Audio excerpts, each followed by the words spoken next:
Nice to meet you all. My name is Roger if you haven't met me yet, and I will be reading the prologue of Esther from chapter 1 to 4. The streets of Susa were empty. What was once hustling and bustling was now silence. Windows were boarded shut. Market stalls stood abandoned.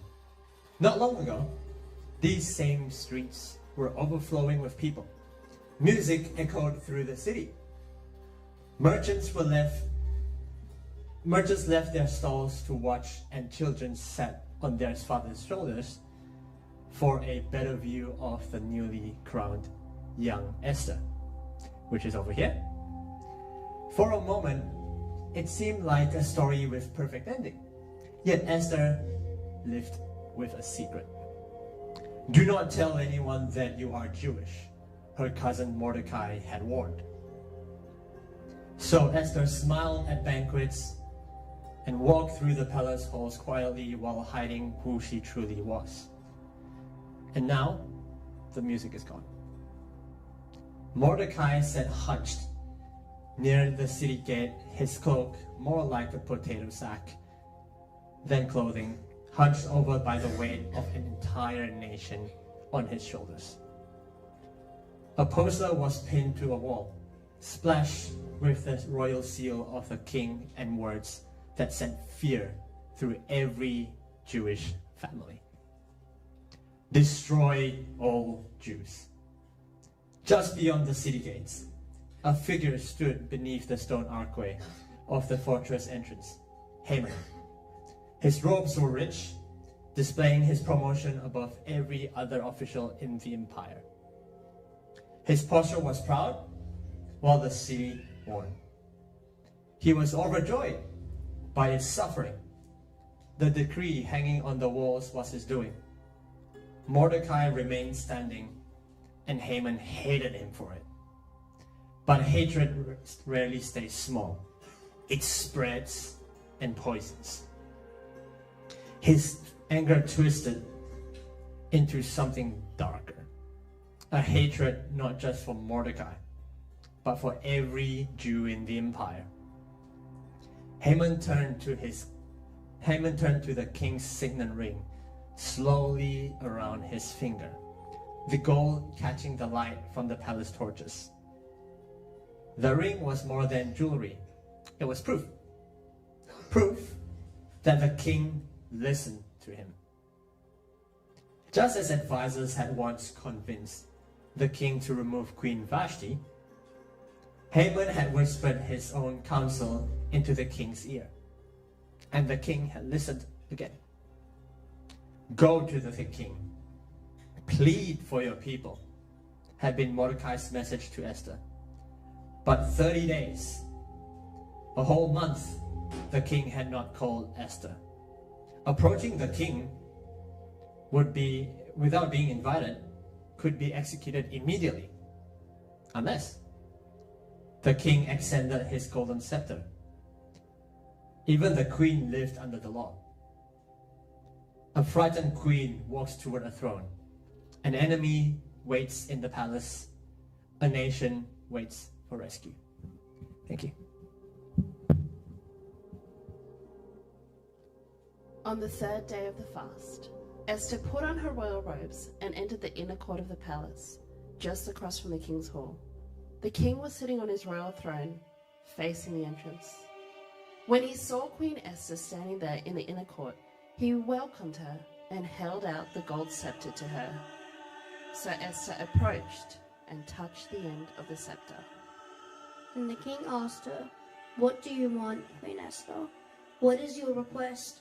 I will give it to you, even if it is half the kingdom." And Esther replied, "If it pleases the king, let the king and Haman come today to a banquet I have prepared for the king." The king turned to his attendants and said, "Tell Haman to come quickly to a banquet as Esther has requested." So the king and Haman went to Esther's banquet. And while they were drinking wine, the king said to Esther, "Now tell me what you really want. What is your request? I will give it to you, even if it is half the kingdom." Esther replied, "This is my request and my deepest wish. If I have found a favor with the king, if it pleases the king to grant my request and do what I ask, please come to Haman tomorrow to the banquet I will prepare for you. Then I will explain what this is all about. Haman was a happy man as he left the banquet, but when he saw Mordecai sitting at the palace gate, not standing up or trembling nervously before him, Haman became furious. However, he restrained himself and went home. Then Haman gathered together his friends and Zeresh his wife, and boasted to them about his great wealth and his many children. He bragged about the honors the king had given him, and how he had been promoted over all the other nobles and officials. Then Haman added, "And that's not all. Queen Esther invited only me and the king himself to the banquet she prepared for us, and she has invited me to dine with her and the king again tomorrow." Then he added, "But this is all worth nothing, as long as I see Mordecai the Jew just sitting there at the palace gate." So Haman's wife Zeresh and all his friends suggested, "Set up a sharpened pole that stands 75 feet tall, and in the morning ask the king to impale Mordecai on it. When this is done, you can go on your merry way to the banquet with the king." This pleased Haman, and he ordered the pole set up. This last week, I was driving with my wife, Susie, and I got pulled over for a random breath test, and he said, "Can I see your license?" And I opened it up on my phone, and there was a red bar across the front of my license, which I hadn't seen before. I showed the phone to the police officer, and he said, "What does that say there?" And I looked back and I said, "It says license expired." I had a good suspicion what that meant. But I said to him, "Yeah, what does that mean?" And he said, "It means you haven't renewed your license and it has expired." Susie and I needed to swap drivers' positions. It wasn't something I did on purpose, but nonetheless, I was doing the wrong thing, and I was condemned under the law for doing the wrong thing. It was a consequence. There's a law to be held, and I had broken it. And we get a similar scenario, though different, in this story of Esther. Esther is also condemned under the law. Not a law that she broke, but a law that Haman had orchestrated. A law that set her not just to have a fine, but actually to be executed, along with all her people. As we look at the Bible, we see a picture of what it looks like to be condemned under the law. That is, because God is a righteous and holy God, everyone is condemned under the law, because we are never able to live up to the standards of what God has called us to. One of the pictures we get of Esther is this wicked man Haman is, we use the language early in this series, he's the ancient enemy. That is, we're told he's descendant from one of Israel's most ancient enemies back from when they first became a nation.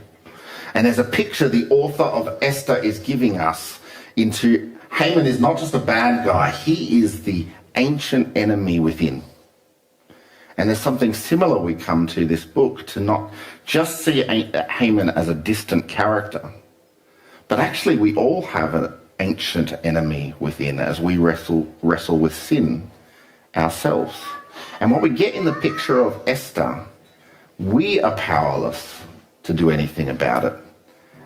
And in the story of Esther, Esther is truly powerless to do anything about it. She hasn't seen the king, hasn't been called to the king for 30 days. We're told that there's death for anyone who comes before the king uninvited. She hasn't revealed her ethnicity, and if she does go to the king and says, "My people are going to be executed," she has to reveal her ethnicity, which will put her on the list of people to be executed.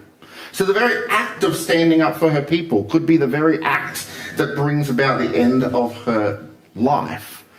And this is an irreversible edict. It's the law of Persia that when the king seals his edict with this seal, it cannot be reversed.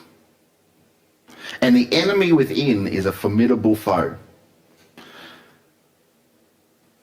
Xerxes has shown not only that he's open to hearing his advisors, so far in the story, he's never not done what his advisors say.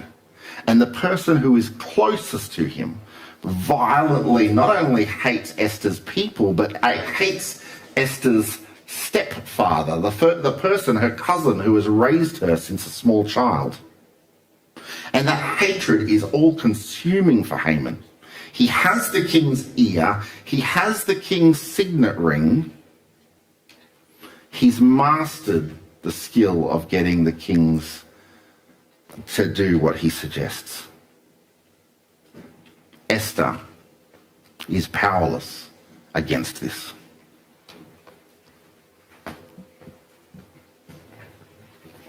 That night, the king had trouble sleeping. So he ordered an attendant to bring the book of the history of his reign so it could be read to him.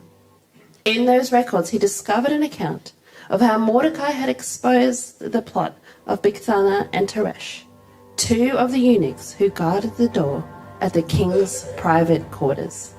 They had plotted to assassinate King Xerxes. What reward of recognition did we ever give Mordecai for this? The king asked. His attendants replied, "Nothing has been done for him." Who is that in the outer court? The king inquired. As it happened, Haman had just arrived at the outer court of the palace to ask the king to impale Mordecai on the pole he had prepared. So the attendants replied to the king, "Haman is out in the court." Bring him in, the king ordered. So Haman came in. And the king said, "What should I do to honor a man who truly pleases me?" Haman thought to himself, "Whom would the king wish to honor more than me?" So he replied, "If the king wishes to honor someone, he should bring out one of the king's own royal robes, as well as a horse that the king himself has ridden, one with a royal emblem on its head. Let the robes and the horse be handed over to one of the king's most noble officials, and let him see that the man whom the king wishes to honor is dressed in the king's robes, and led through the city square on the king's horse. Have the officials shout as they go, 'This is what the king does for someone he wishes to honor.'" Excellent, the king said to Haman. Quick, take the robes and my horse, and do just as you have said for Mordecai, the Jew, who sits at the gate of the palace. Leave out nothing you have suggested. So Haman took the robes and put them on Mordecai, placed him on the king's own horse, and led him through the city square, shouting, "This is what the king does for someone he wishes to honor." Afterward, Mordecai returned to the palace gate, but Haman hurried home, dejected and completely humiliated. When Haman told his wife Zeresh and all his friends what had happened, his wise advisors and his wife said, "Since Mordecai, this man who has humiliated you, is of Jewish birth, you will never succeed in your plans against him. It will be fatal to continue opposing him."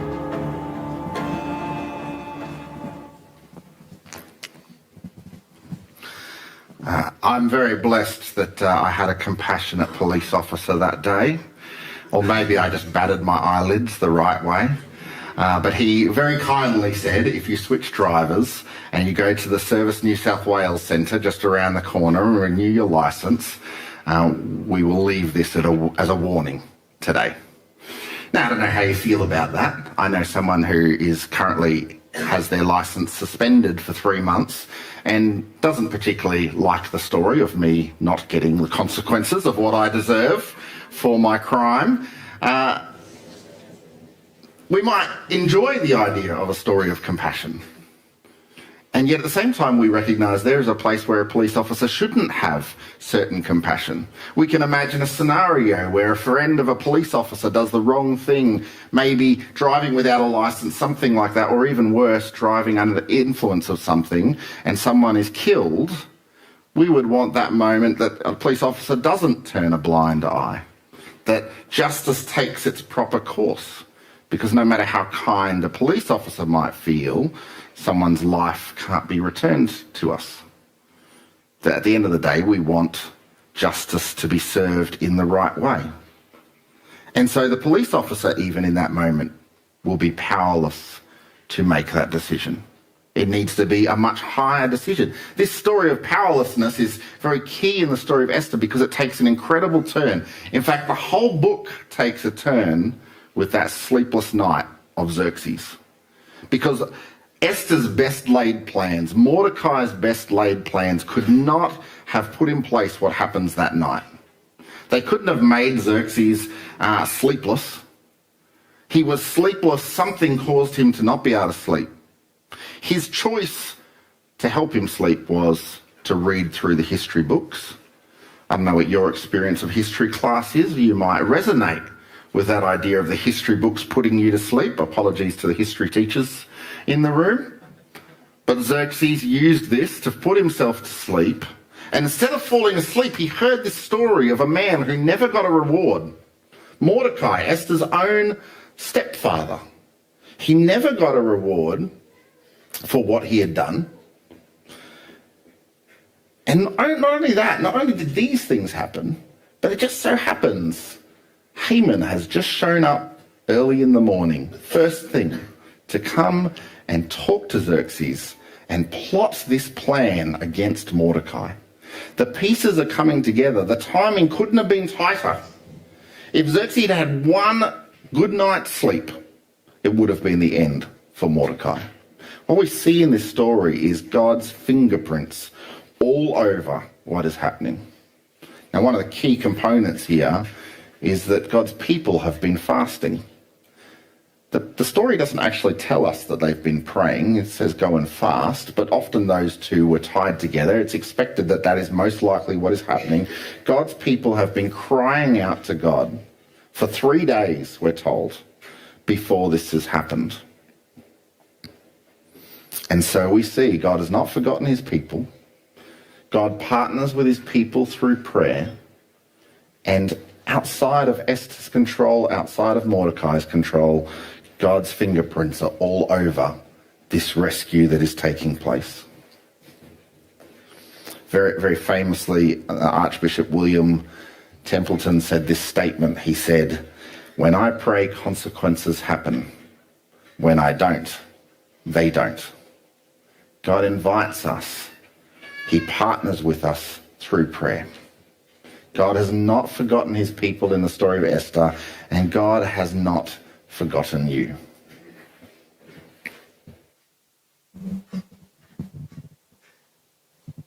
While they were still talking, the king's eunuchs arrived and quickly took Haman to the banquet Esther had prepared. So the king and Haman went to Esther's banquet.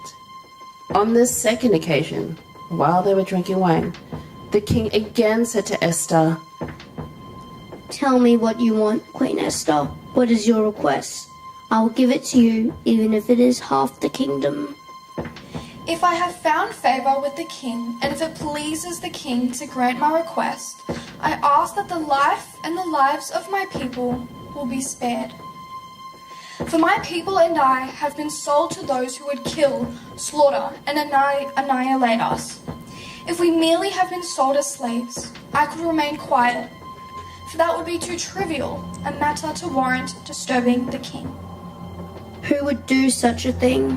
Who would be so presumptuous as to touch you? This wicked Haman is our adversary and our enemy. Haman grew pale with fright before the king and queen. Then the king jumped to his feet in a rage and went out into the palace garden.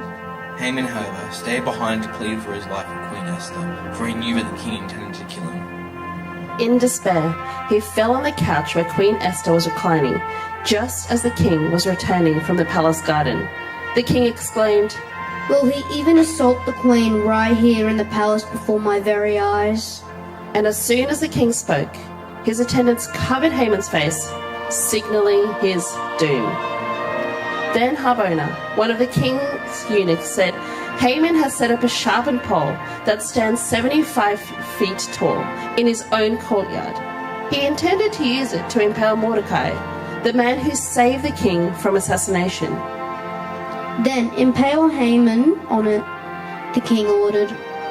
So they impaled Haman on the pole he had set up for Mordecai, and the king's anger subsided. On the same day, King Xerxes gave the property of Haman, the enemy of the Jews, to Queen Esther. Then Mordecai was brought before the king, for Esther had told the king how they were related. The king took off his signet ring, which he had taken back from Haman, and gave it to Mordecai.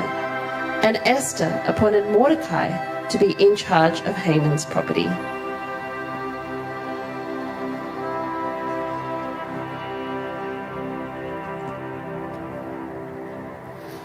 Would you thank our readers?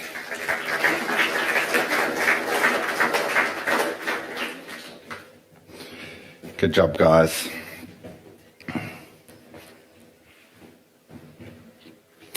Let me show you my favourite TikTok video of the week. I don't know if you've seen this one.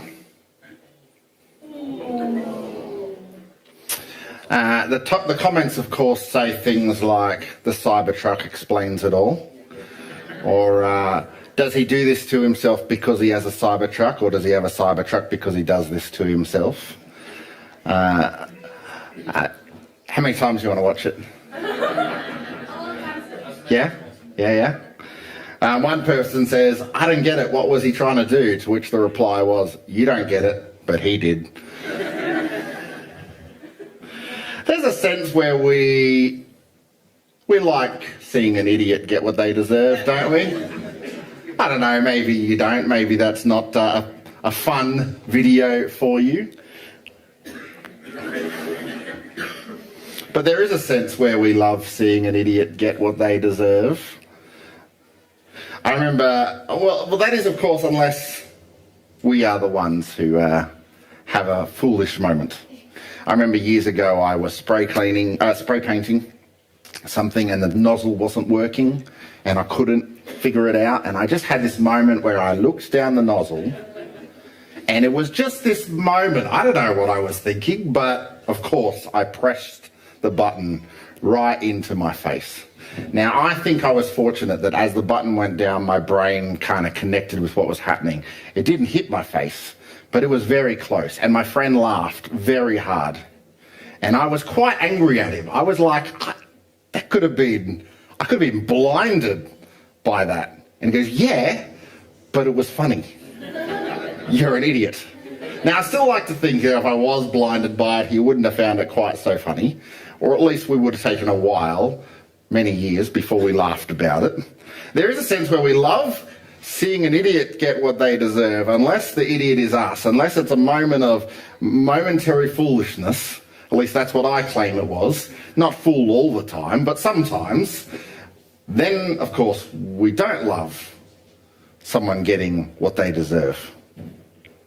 This story is such a clever story of Esther, and it's crafted so well because Haman is clearly this vile villain. And we love to see him get what he deserves. And everything is set up for him to get what he deserves. Because he is the one that sets up the very thing that is his execution. And yet, if we're to see this truly for what it is, that the ancient enemy is actually something that we ourselves wrestle with, and if condemned under the law is something that we ourselves also are, then maybe we don't want to see the fool get what they deserve. 3 times in the Bible, a phrase is used. It's twice in the Psalms and then quoted by Paul in Romans. It says, no one is completely good, not even one person. We all sit in that same condemnation. There's a great story often referred to as the adulterous woman, where a woman is caught in adultery and she's dragged out into the streets, and a whole bunch of people are going to deliver the law of the day, which is to execute her by throwing stones at her. And Jesus says to them, whoever hasn't done the wrong thing ever, whoever is without sin, you can throw the first stone. And a whole group of religious leaders a whole group of generally maybe good people on the streets, none of them would throw that stone because they all know no one is completely free of doing something wrong. We've all done the wrong thing against God, and we all stand condemned under the law. For Haman, it's more than just a picture of this execution thing that he's building. If you hear in that story, we're told it's 23 meters tall. He puts this pole up in his courtyard to execute this guy. I mean, this is not the kind of Christmas tree you normally set up in your house. It's more than just an execution that's going on here. It's a display. And it's a display of his pride and power. He wants everyone above the city walls to be above the houses. He wants everyone to be able to see he is more powerful than Mordecai. And while that's quite a graphic and extreme picture, once again we can see that we also set things up in our lives to display our power, to display that we can do it, that we are above and better than the rest. Whatever that looks like, whether it comes out of our insecurities and we're trying to figure out and vie for people's respect, or whether it's out of bitterness, hurt and anger, wherever it comes from, we know that in our own lives we set things up where we want to put ourselves in front, that we want to make our decisions in our life. And the same thing is true even with our relationship with God. We want to do things our way. We want to decide how our life is going to be and what we do and what we value and what's important to us. We want to decide how our life might succeed or not succeed. We want to decide the rules, what we do and don't do. We want to shape the rules around what we believe and don't believe. And so in many ways, we are setting up a monument just like Haman, maybe not as graphic, but a monument nonetheless. And the incredible thing, the incredible twist of this story in the Bible is here we have a man who sets up an execution tree for someone, and he himself gets what he deserves on that execution tree. But what we see for us is when we set up a tree to display what we deserve, we don't end up on that tree.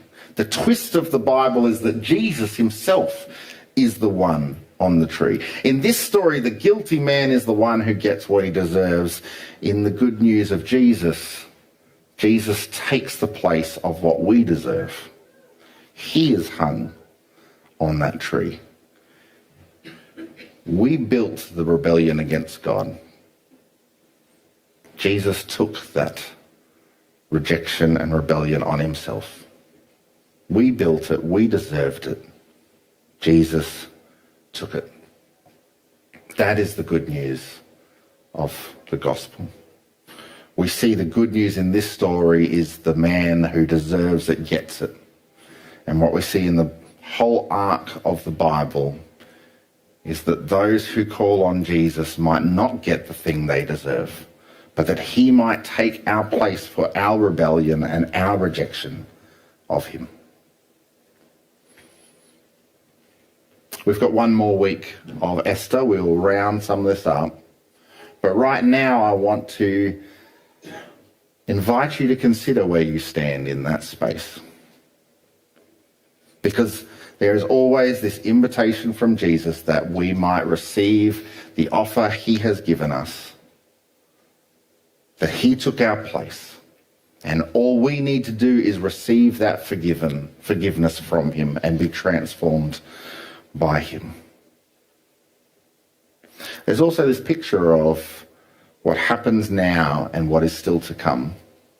Without giving too much away for next week, Haman, the enemy within, has been destroyed. But still there is an edict that is irreversible, that hangs over the people of God, that they are to be destroyed. And we sit in a similar space, that Jesus has overcome the enemy within, that he defeated sin and death on the cross, and yet we still live in a world of suffering and difficulty, and an earthly death still stands before us. But we look forward to a day, which we will see more in the final chapters of Esther, look forward to a day where Jesus will bring the entire victory when he returns and complete judgment comes.